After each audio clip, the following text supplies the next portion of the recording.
Hello students, how are you? I hope you all are fine and doing well. In last video, I have discussed about genetic codes. Now in this video, I am going to discuss about the process of translation. So let us start the class. Students, translation. Now what is exactly translation? In simple words, it is the process of formation of protein from messenger RNA, or you can define it in another way, like it is the polymerization of amino acid to form polypeptides, or it is the process of decoding of mRNA to produce specific proteins. Decoding of mRNA means जो mRNA में messenger RNA में जो codons present होते हैं in the form of triplet basis, जो तीन basis के बने कोडोन्स हैं, उनके जो इंफॉर्मेशन है उसको डिकोड करके और एक स्पेसिफिक प्रोटीन बनाना, ये ट्रांसलेशन है. या फिर आप कह सकते हैं बहुत सारे अमीनो एसिड्स को एक साथ पॉलीमर फॉर्म में ऐड करना या अटैच करना जो है, इस प्रोसेस को कहते हैं translation. But simple definition you can remember that synthesis, the process of synthesis of protein from messenger RNA is known as translation. Now, translation machinery means the requirements of translation. Translation में क्या क्या requirements होती हैं protein synthesis में? The first thing is ribosomes. जो ribosomes होते हैं, ribosomes are known as protein factory. Means they are the main site of protein synthesis. Okay? और जब हमने 11th क्लास में राइबोसोम का स्ट्रक्चर पढ़ा था, उसमें आपको पता है कि प्रोकैरियोट्स और यूकैरियोट्स अकॉर्डिंगली दो तरह के राइबोसोम्स थे, 70S और 80S. तो राइबोसोम्स जो थे, इसमें दो यूनिट्स थे, दो सब यूनिट्स, स्मॉलर सब यूनिट और लार्जर सब यूनिट. दोनों ही प्रोकैरियोटिक और यूकैरियोटिक जो ऑर्गेनिजम्स हैं, उनमें राइबोसोम्स में जो थे, जो राइबोसोम्स बने थे, वो दो सब यूनिट्स के बने थे, स्मॉलर और लार्जर सब यूनिट्स. अब इसके आगे बढ़ने के पहले एक चीज़ आपको बताओ, पॉलीजोम्स. प्रोकैरियोट्स में एक स्पेसिफिक स्ट्रक्चर बनता है पॉलीजोम. एक मैसेंजर आरएनए से बहुत सारे राइबोसोम्स अटैच होते हैं, इसे हम पॉलीजोम या पॉलीराइबोसोम्स कहते हैं. एक ही मैसेंजर आरएनए से बहुत सारे राइबोसोम्स अटैच होंगे. ये क्यों होता है?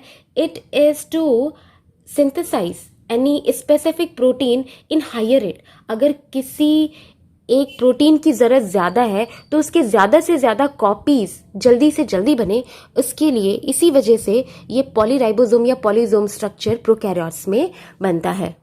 अब अगर आए राइबोसोम्स, स्पेसिफिकली प्रोकैरियोट्स और यूकैरियोट्स के राइबोसोम्स पर, तो you can see there are two subunits, smaller and larger subunits. अब जब भी प्रोटीन सिंथेसिस होना होता है, ये दोनों सब यूनिट्स एक साथ आते हैं. Generally the smaller and larger सब unit of ribosomes remain separated. ये जो साइटोप्लाज्म में सेपरेटेड रहते हैं, पर जब भी प्रोटीन सिंथेसिस होना होता है, ये दोनों एक साथ आकर अटैच होते हैं. अब जो प्रोटीन सिंथेसिस है, उसमें आपको एक और चीज़ जाननी होगी कि ये जो स्मॉलर और लार्जर सब यूनिट है, जो लार्जर सब यूनिट होता है प्रोकैरियोटिक का, जो 50S, और जो यूकैरियोट्स है उसका 60S सब यूनिट, मीन्स दोनों ही प्रोकैरियोटिक और यूकैरियोटिक ऑर्गेनिजम्स के जो राइबोसोम्स हैं, उसका लार्जर सब यूनिट है, वहाँ पर उस लार्जर सब यूनिट में 3 साइट्स होते हैं. One is a amino acyl site, second is P site, that is peptidyl transfer site, and the third one is E site, that is exit site. तो अब ये amino acyl site, peptidyl transfer site and E site जो exit site है, ये further कैसे काम करते हैं और इनका क्या फंक्शन है, we will study this in the process of translation. But एक और इम्पॉर्टेंट चीज़ आप ये ध्यान रखें कि as you know that these ribosomes are made up of two things, protein and RNAs.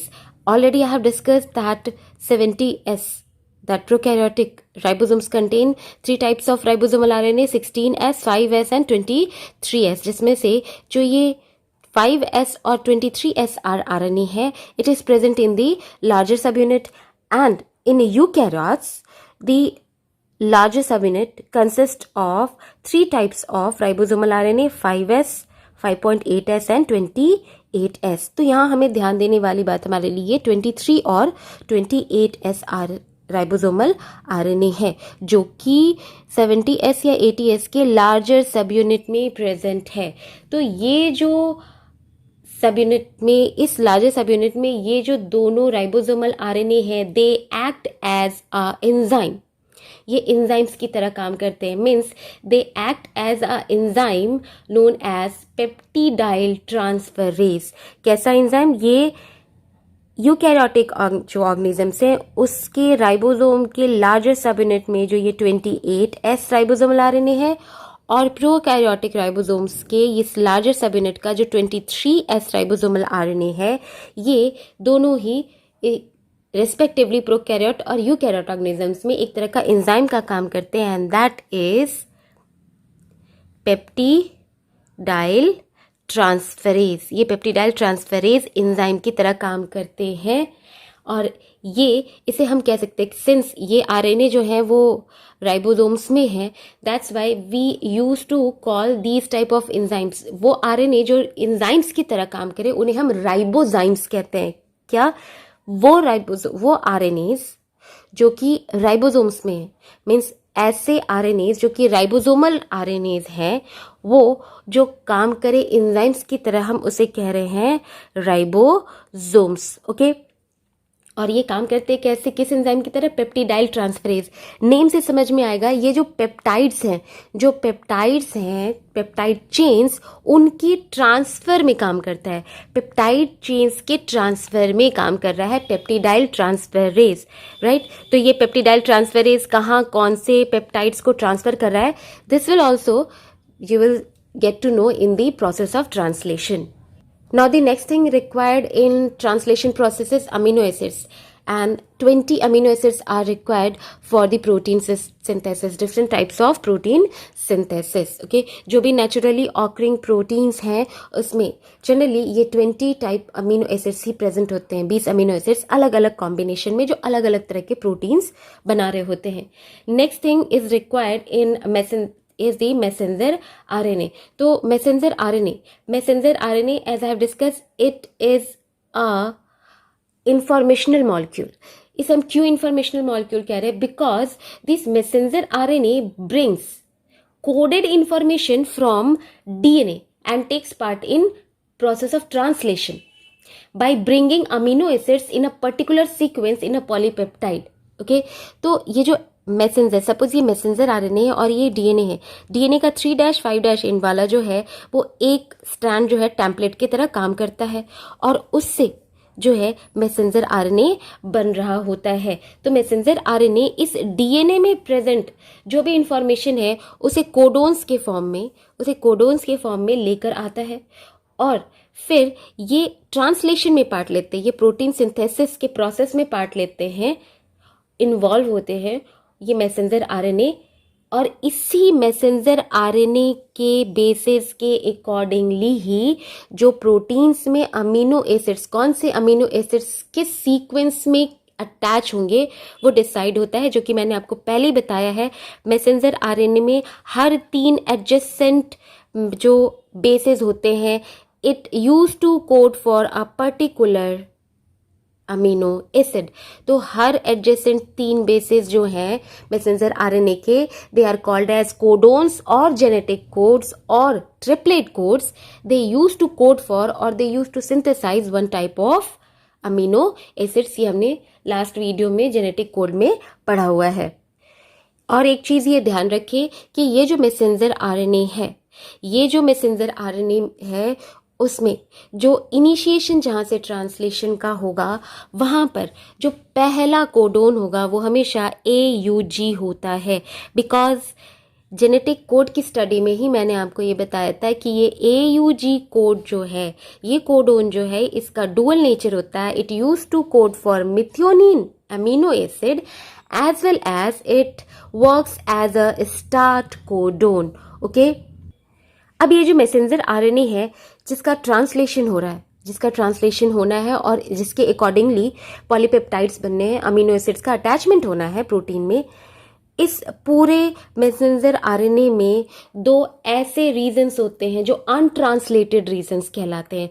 Means ये ऐसे पोर्शंस हैं जिनका ट्रांसलेशन नहीं होता, जो प्रोटीन सिंथेसिस में इन्वॉल्व नहीं होंगे। ऐसे जो अनट्रांसलेटेड रीजन्स हैं, अनट्रांसलेटेड रीजन शॉर्ट में जिसे हम लिखते हैं UTR, अनट्रांसलेटेड रीजन्स, तो ये अनट्रांसलेटेड रीजन जो है ये 5' इंड पे भी होते हैं और 3' इंड पे भी होते हैं। मीन्स जहां से ट्रांसलेशन स्टार्ट होगा उसके पहले के कुछ जो रीजन्स हैं मैसेंजर आरएनए के वो ट्रांसलेट नहीं होते, मीन्स उससे किसी भी तरह का प्रोटीन सिंथेसिस नहीं होता। जैसे कि मैंने बताया AUG, यहाँ से अगर ट्रांसलेशन की स्टार्टिंग होती है तो इसके पहले का कुछ रीजन ट्रांसलेशन में पार्ट नहीं लेता, अनट्रांसलेटेड रहता है, दैट्स वाई ये रीजन अनट्रांसलेटेड रीजन कहलाता है। और ऐसे ही ये इतना पोर्शन जो है वो पॉलीपेप्टाइड या प्रोटीन बनाने में मैसेंजर आरएनए का काम करेगा। तो 3' इंड पर भी कुछ पोर्शन ऐसे होते हैं, कुछ पोर्शन ऐसा होता है जो अनट्रांसलेटेड रहता है, जो ट्रांसलेशन में पार्ट नहीं लेगा, तो इसे भी कहते हैं, ये पोर्शन भी कहलाता है untranslated regions.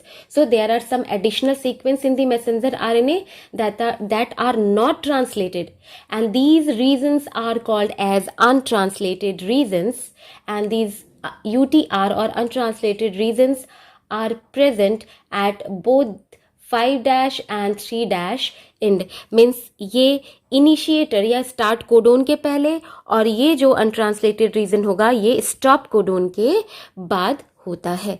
Okay, means starting जहां से ट्रांसलेशन की हो रही है उसके पहले और जहां पर ट्रांसलेशन रुक जाएगा जिस स्टॉप कोडोन की वजह से उसके बाद के रीजन, ये दोनों अनट्रांसलेटेड रीजन कहलाते हैं। Next requirement of translation is transfer RNA. As I have discussed earlier that this transfer RNA used to attach with the amino acid and it brings that amino acid to the site of protein synthesis, जहां पर protein synthesis हो रहा है, means ribosome तक लेकर आएगा, जहां पर मैसेंजर आरएनए के सीक्वेंसेस या बेसिस के जो सीक्वेंसेस हैं, जो कोडोन्स हैं, उसके अकॉर्डिंगली वो अमीनो एसिड उस पॉलीपेप्टाइड में अटैच होगा। लिसन अगेन, ट्रांसफर आरएनए जो है, ट्रांसफर आरएनए अमीनो को अटैच करेगा और उसे लेकर आएगा राइबोसोम्स के पास जहां पर प्रोटीन सिंथेसिस हो रहा है, राइट। और वो जो अमीनो एसिड है उसे पॉलीपेप्टाइड में अटैच करेगा according to the codons present in the messenger RNA, right. जो अमीनो एसिड का सीक्वेंस होगा, ये मैं बार बार कह रही हूँ, अमीनो एसिड का जो सीक्वेंस होगा प्रोटीन में, पॉलीपेप्टाइड में, it will be according to the sequence of codons present in the messenger RNA. तो सिंपली ट्रांसफर आरएनए जो है it use to attach amino acids and bring it to ribosome for the protein synthesis, right? The last thing which is required in the process of translation is amino acyl transfer RNA synthetase. Amino acyl tRNA synthetase means this enzyme used to attach amino acids to the transfer RNA. जो भी amino acid है, जो कि अभी मैंने बताया कि transfer RNA से अटैच होने के बाद ही प्रोटीन सिंथेसिस के साइट पर पहुंचता है, तो वो जो अटैचमेंट है अमीनो एसिड और ट्रांसफर आरएनए के बीच में, वो एक एंजाइम जो है वो कैटालाइज करता है, and that enzyme is amino acyl tRNA synthetase. For example, ये जैसे कि ये जो है ये मैसेंजर आरएनए है, right. AUG as you know it use to code for methionine, right. ये मेथियोनिन के लिए कोड करता है and it is a start codon. अब यहाँ पर जो ट्रांसफर आरएनए आएगा उसमें मेथियोनिन अटैच होना चाहिए, बिकॉज मैसेंजर आरएनए में क्या है, AUG, राइट। तो ये मेथियोनिन ऐसे ट्रांसफर आरएनए से अटैच होगा जिसमें जो एंटी कोडोन पार्ट है, मीन्स ऐसा पार्ट जो कि आकर इस कोडोन से अटैच होगा ट्रांसफर आरएनए का, राइट। तो वो एंटी कोडोन पार्ट में जो सीक्वेंस है बेसिस की, जस्ट इस AUG मीन्स कोडोन के सीक्वेंस के कॉम्प्लीमेंट्री हो, राइट। और ये कॉम्प्लीमेंट्री जो बेसिस हैं ये किसके हैं, ये AUG मीन्स मैसेंजर आरएनए में जो कोडोन प्रेजेंट है उसके कॉम्प्लीमेंट्री हैं। और ये जो मैसेंजर आरएनए में जो कोडोन्स हैं उसी के अकॉर्डिंगली ही इस ट्रांसफर आरएनए पर क्या होगा, जो अमीनो एसिड है वो अटैच होगा। आप देख सकते हैं AUG जो कि मेथियोनिन के लिए कोड करता है वो मैसेंजर आरएनए पे है वो कोडोन। इसके अपोजिट वाला जो कोडोन है एंटी कोडोन, जो ट्रांसफर आरएनए का एंटी कोडोन लूप है उसमें था, राइट। लेकिन इस ट्रांसफर आरएनए पर अटैच क्या हो रहा है, मेथियोनिन, क्योंकि ये ट्रांसफर आरएनए आकर किससे बाइंड होगा, AUG वाले कोडोन के पोर्शन से। ओके, तो ये सारे मशीनरीज थे, ये रिक्वायरमेंट्स थे ट्रांसलेशन के प्रोसेस के लिए। Now we will study about the process and steps of translation. Now the mechanism of translation. The first step or the first process in translation is charging of transfer RNA or amino acylation of transfer RNA. Charging of transfer RNA or amino acylation of transfer RNA means binding of specific amino acids with the transfer RNA. Means यहाँ पर क्या होता है, सबसे पहले जो amino acid की transfer RNA से बाइंडिंग हो रही है, जिसे हम चार्जिंग ऑफ ट्रांसफर आरएनए या फिर amino acylation of transfer RNA कहते हैं, वहाँ पर सबसे पहले जो ATP मॉलिक्यूल है, जो एनर्जी मॉलिक्यूल है, वो जो भी अमीनो एसिड बाइंड होने वाले हैं पर्टिकुलर ट्रांसफर आरएनए से, उसे एक्टिवेट करते हैं। क्या है, अमीनो एसिड्स को ये ATP मॉलिक्यूल्स एक्टिवेट करते हैं। बिना इसके एक्टिवेशन के ये जो अमीनो एसिड्स है they will not bind to their specific transfer RNA. तो जैसे ही एक्टिवेशन हो जाता है अमीनो एसिड्स का, these amino acids use to bind with the their cognate और देयर स्पेसिफिक ट्रांसफर आरएनए। जैसा कि मैंने आपको बताया कि जो ट्रांसफर आरएनए है वो किसी पर्टिकुलर अमीनो एसिड को ही अटैच करेगा according to the anticodon present। The anticodon जो उसके पास प्रेजेंट है, जो बेसेस प्रेजेंट है, उसके अकॉर्डिंगली, क्योंकि वो एंटीकोडोन जो है वो जाकर उस मैसेंजर आरएनए से अटैच होती है जो उस पर्टिकुलर अमीनो एसिड को कोड या सिंथेसाइज करता है जो उस ट्रांसफर आरएनए से अटैच है।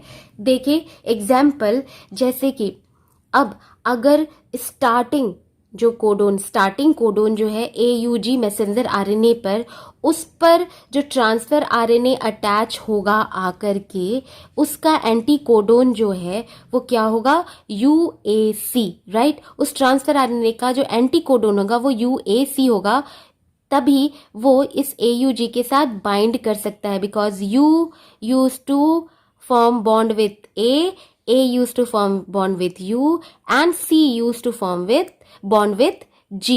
ओके, तो ये तभी इससे आकर अटैच होगा। और अगर इसकी एंटीकोडोन, इस ट्रांसफर आरएनए के एंटीकोडोन में ऐसा बेस सीक्वेंस है जो कि मैसेंजर आरएनए के स्टार्ट कोडोन से जाकर के बाइंड हो, तो ऑब्वियसली ये जो स्टार्ट कोडोन है it use to synthesize methionine, so this transfer RNA will get bind with methionine.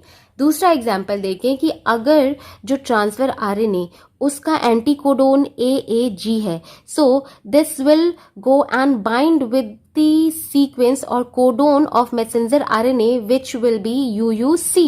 Means ये जो एंटीकोडोन में AAG है, ये ट्रांसफर आरएनए जो मैसेंजर आरएनए के उस कोडोन से बाइंड करेगा जहां पर UUC वाला कोडोन होगा, राइट। क्योंकि A जो है वो इससे बॉन्डिंग कर रहा है, A फिर U से बॉन्डिंग करेगा और G C से बॉन्डिंग करेगा।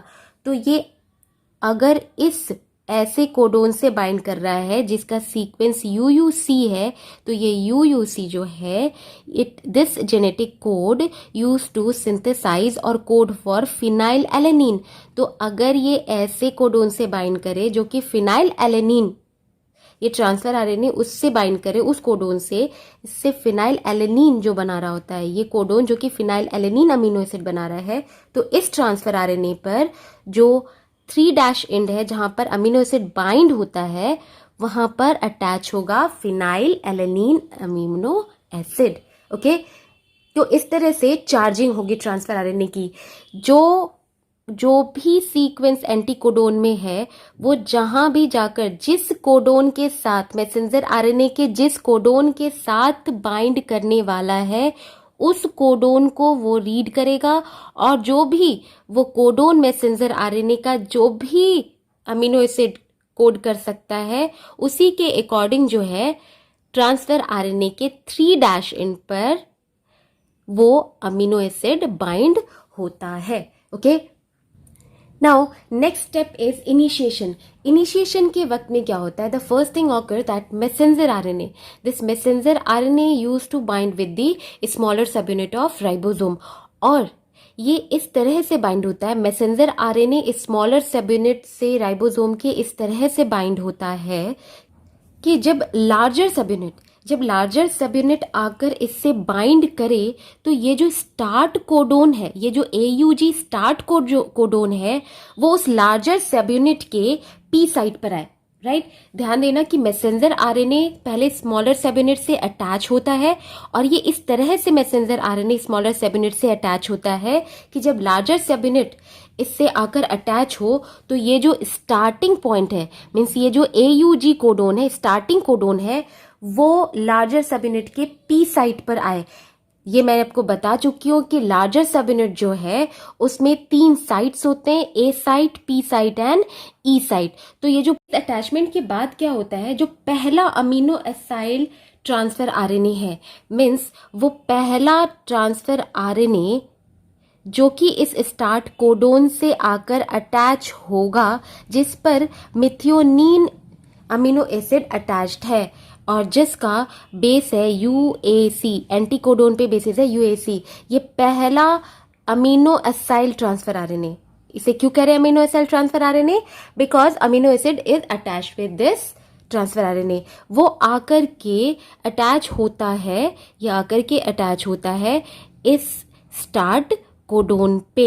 राइट, और ये कौन सा साइट है लार्जर राइबोसोम्स का? ये लार्जर राइबोसोम्स का पी साइट है. अब इसके बाद क्या होता है, जो लार्जर सब यूनिट है राइबोसोम का वो आकर इससे अटैच हो जाएगा. राइट, क्या होगा, यहाँ पर आकर लार्जर सब यूनिट अटैच होगा. यहाँ है E साइट इस पी साइट के इधर और यहाँ पर है A साइट. राइट, ये लार्जर सब यूनिट आकर अटैच हो गया और पी साइट पर जो AUG कोडोन है, जो AUG कोडोन है स्टार्ट कोडोन, उससे पहला अमीनो एसाइल ट्रांसफर आरएनए आकर अटैच हुआ जिस पर मिथियोनीन अमीनो एसिड अटैच है.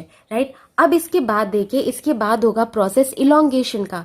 तो कैसे होता है, बट एक चीज और आप ध्यान दें, ये जो एंटी कोडोन और कोडोन के बीच में जो हाइड्रोजन बॉन्डिंग होती है वो परमानेंट नहीं होती, वो टेम्पररी होती है. Means this hydrogen bond can break down easily. ओके, अब देखिए इलोंगेशन में क्या होगा. इलोंगेशन में होता ये है कि यहाँ पर तो आप देख रहे हैं पी साइट पर पहला अमीनो एसाइल ट्रांसफर आरएनए आकर अटैच है जिसपे मिथियोनीन है. अब उसके लास्ट जो नेक्स्ट वाला, इस AUG के नेक्स्ट जो कोडोन था वो UUC था. ये आप देख सकते हैं UUC, जो कि प्रेजेंट है A साइट पे, राइबोसोम्स के A साइट पे. तो इस A साइट पे जहां पर UUC कोडोन प्रेजेंट है वहां जो अमीनो एसाइल ट्रांसफर आरएनए आएगा उसके एंटी कोडोन पे होगा AAG. और क्योंकि UUC जो है वो फिनाइल एलेनिन को कोड करता है तो इस ट्रांसफर आरएनए से अटैच होगा फिनाइल एलेनिन. राइट, अब A साइट और P साइट दोनों पर जो अमीनो एसाइल ट्रांसफर आरएनए है वो आकर अटैच हो गया. अब नेक्स्ट प्रोसेस है peptide bond formation. Right, peptide bond का फॉर्मेशन.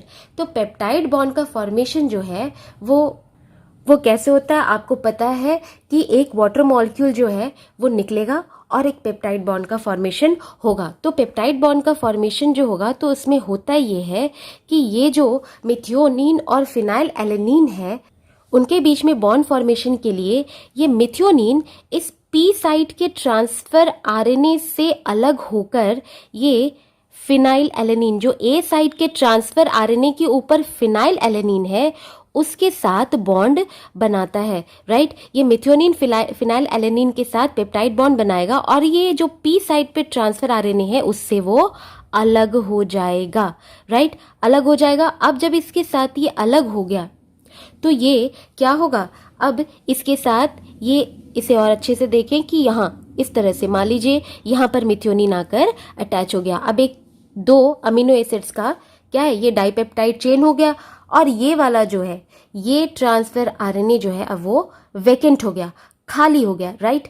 अब होगा ये कि फर्दर अब दूसरे अमीनो एसिड को अगर अटैच होना है तो नया अमीनो एसिड ट्रांसफर आरएनए आना होगा, और उसके लिए जो नेक्स्ट साइट है, ये जो नेक्स्ट कोडोन है, उसे एस साइट पर जाना होगा। तो इसके लिए होता ये है कि राइबोसोम्स तो उस जगह ही है, बट ये जो मैसेंजर आरएनए है, it use to move forward. ये राइबोसोम्स जो है वो इधर मूव करेंगे और आरएनए इधर की तरफ मूव कर रहा है, राइट। अब जैसे ही ये राइबोसोम आगे की तरफ मूव हुआ तो होगा क्या कि ये जो AUG है, इमेजिन अब ये चीज है जो अगर ये इस जगह पर है कि ये क्या है, ये राइबोसोम है, राइट। अब यहाँ पर से अगर ये मैसेंजर आरएनए आया है, राइबोसोम आगे मूव करेगा तो ये वाला साइड जो है वो खाली होगा, राइट। बिल्कुल वही होता है कि ये जो है, ये राइबोसोम आगे मूव कर गया और ये AUG जो है, ये AUG कहाँ पहुंच जाएगा, इस जगह, कहाँ, ई साइड पर। ये ई साइड पे पहुंचा और ये वैकेंट वाला ट्रांसफर आरएनए जो है वो ई साइड पे पहुंच जाएगा। E side means exit site, right. ये ट्रांसफर आरएनए क्योंकि ये AUG के साथ है यहाँ पर, ये वैकेंट वाला ट्रांसफर आरएनए एग्जिट साइट पे, ई साइड पे पहुंच जाएगा। एग्जिट साइट का मतलब है ये कि ये यहाँ से अब एग्जिट करेगा, और ये जो चेन बनी थी जिस ट्रांसफर आरएनए के pass on the A side, अब वो मूव कर जाएगा कहाँ, ये अगर ई साइड पे मूव करेगा तो ऑब्वियसली ये जो ट्रांसफर आरएनए है जिस पर फिनाइल एलेनिन और मिथियोनिन का पेप्टाइड जो है, डाइपेप्टाइड अटैच है, वो मूव कर जाएगा पी साइड पे, मीन्स पेप्टिडाइल ट्रांसफर साइड पे, मीन्स ये सेकेंड साइड पर आ गया। अब इसके बाद क्या होता है, ये वाला जो ए साइट है वो वेकेंट हो गया, ऑब्वियसली कि ये जो है, अगर ये वाला जो डाइपेप्टाइड जिस ट्रांसफर आरएनए पर है वो अगर पी साइड पे आ गया, ये देख रहे हैं आप UUC, ये वाला AAG, ये वाला अगर इस पर आ गया तो ए साइड जो है वो वैकेंट हो गया। अब ए साइड जब वैकेंट होता है तो अब नेक्स्ट जो अमीनो एसिड प्रोटीन में अटैच होना है वो वाला transfer RNA, amino acid transfer RNA, अब इसके पास पहुंच जाएगा। ओके, जैसे कि UGC है और इसका जो कोड होगा वो ACU, तो UGC वाला यहाँ पहुंच गया, राइट, और ACU वाला अब यहाँ पर है, ठीक है। तो अब नया transfer RNA according to the codon वो आया जिस पर सपोज कि आर्जिनिन अमीनो एसिड अटैच है, फिर से बॉन्डिंग होगी। बॉन्डिंग के लिए क्या होगा, ये जो फिनाइल एलेनिन है, ये जो फिनाइल एलेनिन है वो किसके साथ बॉन्ड बनाएगा, आर्जिनिन के साथ, और इसके साथ बनाकर बॉन्ड, जैसे ये कैसा हो जाएगा, आर्जिनिन, फिनाइल एलेनिन और मिथियोनिन, मीन्स अब ये ट्राइपेप्टाइड बन गया। फिर वापस से क्या होगा, ये जो है, ये जो एग्जिट साइट पर ट्रांसफर आरएनए आया था वो बाहर निकल गया। जो ये वेकेंट यहाँ पर पेप्टाइड, ये जो डाइपेप्टाइड, जब ये अमीनो एसिड का चेन इस पर ट्रांसफर होकर के बॉन्ड बना ले, पेप्टाइड बॉन्ड, तो ये जो पी साइट पर, मीन पेप्टिडाइल ट्रांसफर साइट पर जो ट्रांसफर आरएनए था वो वेकेंट हो गया। तो अब वो क्या करेगा, अब वो मूव कर जाएगा कहाँ, ई साइट पर। पहले जो वेकेंट ट्रांसफर आरएनए था वो बाहर आ गया और अब नया वेकेंट ट्रांसफर आरएनए यहाँ पर पहुंच गया। आप इसे ज्यादा देख सकते हैं क्लियरली, ये जो बेस पेयर्स है, राइट। अब यहाँ पर ये जो चेन, ट्राइपेप्टाइड चेन जिस ट्रांसफर आरएनए से अटैच थी, जो पहले ए साइड पे था, वो अब आ जाएगा पी साइड पे, और फिर ए साइड पे कोई नया ट्रांसफर आरएनए आएगा with a new amino acid. और ये पूरा का पूरा जो प्रोसेस है, पूरा का पूरा प्रोसेस जो पेप्टाइड बॉन्ड बनने का है, ये तब तक चलता रहेगा जब तक इस मैसेंजर आरएनए पे कोई एक स्टॉप कोडोन न आ जाए। सपोज यहाँ पर स्टॉप कोडोन है UGA, अगर ये स्टॉप कोडोन, 3 स्टॉप कोडोन थे, अगर आपको याद हो जेनेटिक कोड में मैंने बताया था 3 स्टॉप कोडोन थे, राइट, एक UAG, एक UAA और एक UGA। तो सपोज UGA जो है ये स्टॉप कोडोन, ये वाला स्टॉप कोडोन यहाँ पर है, इसके बाद इस कोडोन के बाद ये है। जैसे ही राइबोसोम्स इस पर पहुंचेंगे, जैसे ही ए साइट इस पर आएगा, यहाँ पर जो है since it's a stop codon, इसके लिए कोई ट्रांसफर आरएनए या कोई अमीनो एसिड नहीं होता और यहीं पर जो है प्रोटीन सिंथेसिस, प्रोटीन का जो सिंथेसिस है एग्जैक्टली यहीं पर जो है वो रुक जाएगा, राइट, एग्जैक्टली इसी जगह रुक जाएगा। और फिर इसके बाद होगा ये कि ये जो चेन बनी है पॉलीपेप्टाइड की वो अलग हो जाएगी, वो पॉलीपेप्टाइड चेन अलग हो जाएगा और ये राइबोसोम्स जो दोनों लार्जर और स्मॉलर सब यूनिट अटैच थे वो भी अलग हो जाएंगे और मैसेंजर आरएनए भी वहां से रिमूव हो जाता है। ओके, तो आप ये ध्यान दें कि पूरा का पूरा जो है ये अमीनो एसिड का सीक्वेंस जो कि मैंने बताया था कि जेनेटिक कोड क्या है, it is the relationship between the sequence of amino acids in polypeptide and nucleotide और nitrogenous base sequence in messenger RNA. तो आप देख सकते हैं कि मैसेंजर आरएनए पे जो बेस के सीक्वेंस है अकॉर्डिंगली जो कोडोन्स हैं उस पर उनके ही अकॉर्डिंग ये जो अमीनो एसिड्स पॉलीपेप्टाइड में जो अटैच हो रहे हैं उसका सीक्वेंस है। So this is all about the process of translation. So that's all for this video. In next video, I will discuss the next topic, that is regulation of gene expression. Till then, stay home, stay safe, use mask, use sanitizer and maintain social distancing. Have a nice day.